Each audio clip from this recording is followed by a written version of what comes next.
When I was looking at the choices that could be done, I chose the one that was attractive because students love to play games. So when I went to this website, I clicked on second grade, as I will be teaching second grade next year. I saw a clock option, and I thought this would be useful because learning time in second grade is very important. I touched on time with my first grade class when I was student teaching at the very end of the year when I was substituting in that class. And a lot of them struggled with the hour and the minute hand.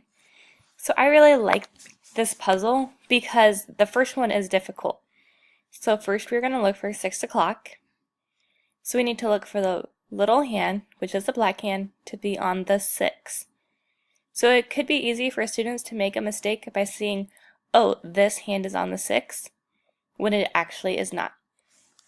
So this is the 6 o'clock, and so we would drag the picture there. So the nice thing about the picture pieces is that it can help students figure out where a piece should go or what clock is correct as they go further along. So 9 o'clock. This would be this one. Again, students might make the mistake with seeing the hand here and the hand here at almost 12. So that is an easy mistake. But you just have to remind students to look very closely to see what the number is directly pointing at. So the student would go along and keep filling out the puzzle. So as I said again, it is helpful to have the puzzle pieces because we can see this picture and know that it does not go here. So it is helping students with the time, but it also is a guide for them to find the correct answer. So I really enjoy this.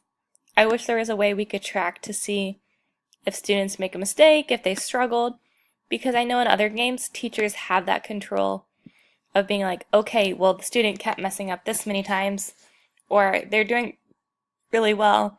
How about we make 15 or a 20-piece game instead of a 9-piece game?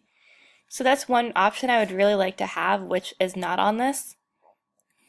So I wonder if it would be possible to create a game similar to this game to allow for the differentiation of the different ages.